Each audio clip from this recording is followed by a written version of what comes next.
समय भी ज्यादा हो गए भैया।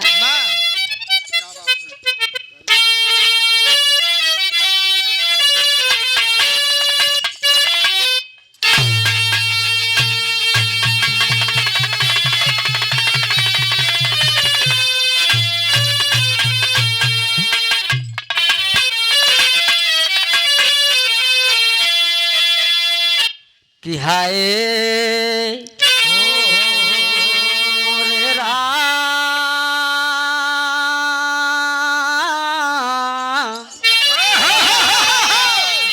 सवारिया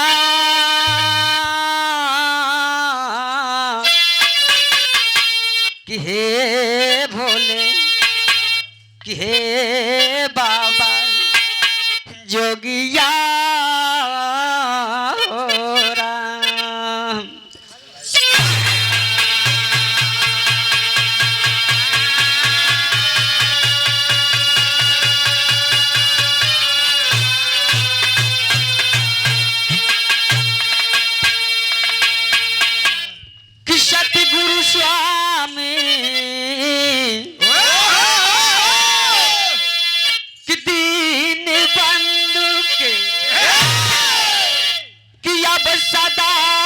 झुकई बेमा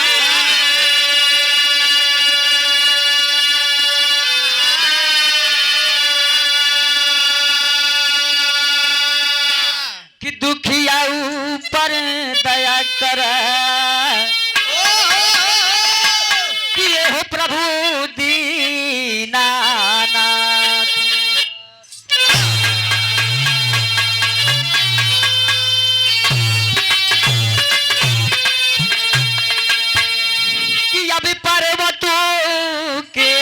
शीश पर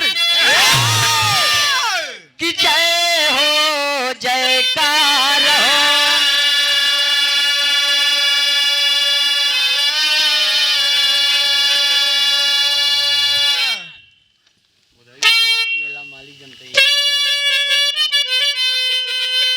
ये हमारे पिता के समान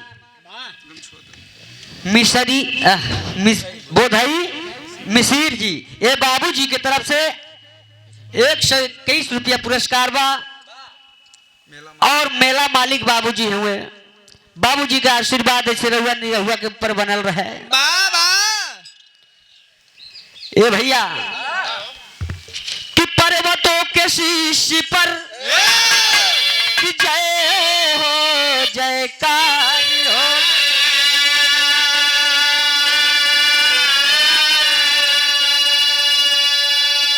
कृष्णदास मनैया रपित कर तू अरे शिकारी हो माँ शिकार हो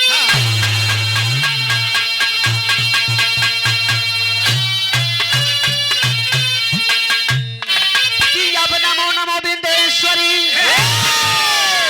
कि अब नमो नमो जगतम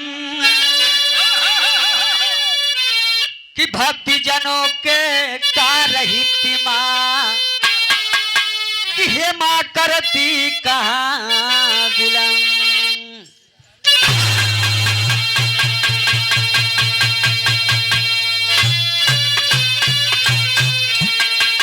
कि जो आया है तो जाएगा तो ये भैया राजा रंग फटी